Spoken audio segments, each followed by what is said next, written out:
বিধানসভা নিৰ্বাচনত 100+ পাবলৈ হলে লাগিব যুৱ শক্তি।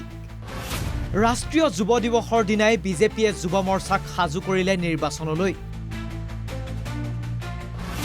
নতুন ভোটাৰক আকৰ্ষিত কৰাৰ দায়িত্ব যুৱ মৰ্চাৰ হাতত। কংগ্ৰেছৰ ষড়যন্ত্ৰক প্ৰতিহত কৰাৰো দায়িত্ব দিলে যুৱ মৰ্চাক। সমাগত বিধানসভা নিৰ্বাচনত বিভিন্ন পৰিকল্পনাৰ সমান্তৰালকৈ বিজেপিৰ চকু নতুন তথা যুৱ ভোটাৰৰ ওপৰত।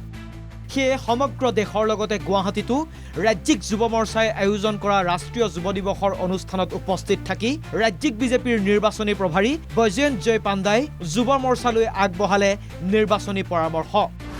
প্ৰতিটো বুথ আৰু সৰু সৰু বজাৰ হাটত অনুষ্ঠিত কৰক সৰু সৰু সভা। নতুন আৰু যুৱ ভোটাৰক বিজেপিৰ প্ৰতি আকৰ্ষিত কৰাৰো পৰামৰ্শ।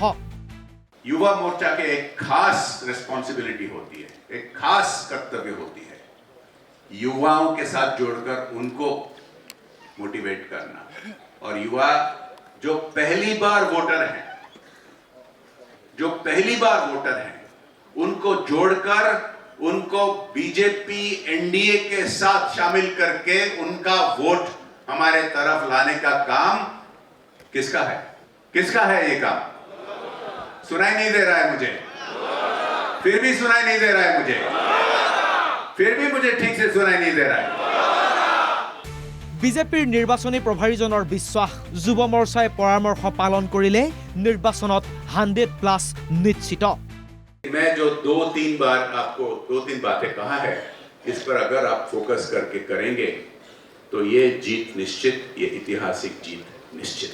ये आप करें तो मैं आपको गारंटी दे रहा हूं, ऐतिहासिक ट्रिपल डिजिट से हम जीतकर असम के और भारत के जो इतिहास यहीं से बिल्कुल सुदृढ़ करेंगे। एकेटा অনুষ্ঠানতে ৰাজ্যিক বিজেপিৰ সভাপতি দিলীপ শইকীয়াই যুৱ কাৰ্যকৰ্তাক দিলে আন এক পৰামৰ্শ। নতুন অসমৰ বাবে নিজৰ দক্ষতা আৰু প্ৰতিভা প্ৰকাশ কৰক।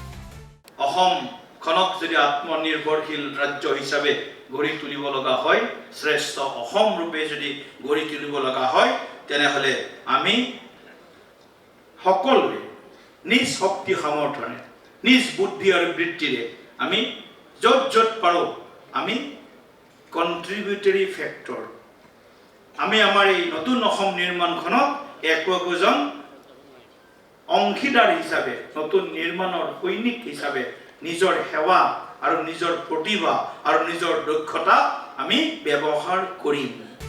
কংগ্ৰেছক আক্ৰমণৰ লক্ষ্য হিচাপে লৈ দিলীপ শইকীয়াই অসমৰ ভিন্ন জাতি জনগোষ্ঠীৰ যুৱ শক্তিক একত্ৰিত হোৱাৰ পৰামৰ্শ দিলে।